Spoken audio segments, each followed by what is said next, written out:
இந்த வீடியோல ஒரு இமேஜ எப்படி எக்ஸ்பேண்ட் பண்றதுன்னு பார்க்கலாம். நீங்க நார்மலா ஒரு இமேஜ் எக்ஸ்பேண்ட் பண்றதுக்கு கண்ட்ரோல் T பிரஸ் பண்ணி மேல டிராக் பண்ணுவீங்க. ஆனா அப்படி டிராக் பண்ணும்போது உள்ள இருக்க சப்ஜெக்ட்டும் நமக்கு பெருசா தெரியும். ஸோ அந்த மாரி தெரியாம எப்படி பெர்ஃபெக்ட்டா பண்றதுன்னு பார்க்கலாம். ஃபர்ஸ்ட் இந்த குயிக் செலக்ஷன் டூல் எடுத்து இந்த இமேஜ்ல இருக்கிற சப்ஜெக்ட்ட நான் செலக்ட் பண்ணிக்கிறேன்.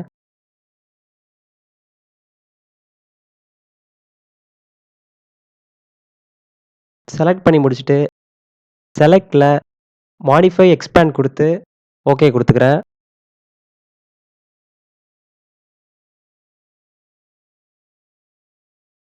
இப்போ அகைன் செலக்ட்ல சேவ் செலக்ஷன் குடுத்து இதுக்கு ஒரு நேம் குடுத்து சேவ் குடுத்துக்கிறேன்.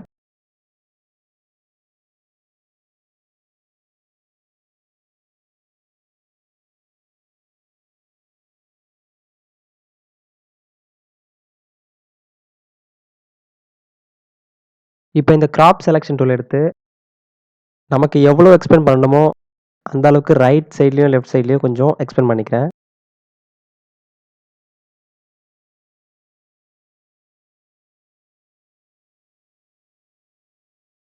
எக்ஸ்பேண்ட் பண்ணி முடிச்சதுக்கப்புறம் எடிட்ல கன்டென்ட் அவேர் ஸ்கேல் குடுத்துக்கிறேன். இப்போ மேல நம்ம சேவ் பண்ணிக்க இந்த பாய இங்க செலக்ட் பண்ணிக்கிறேன்.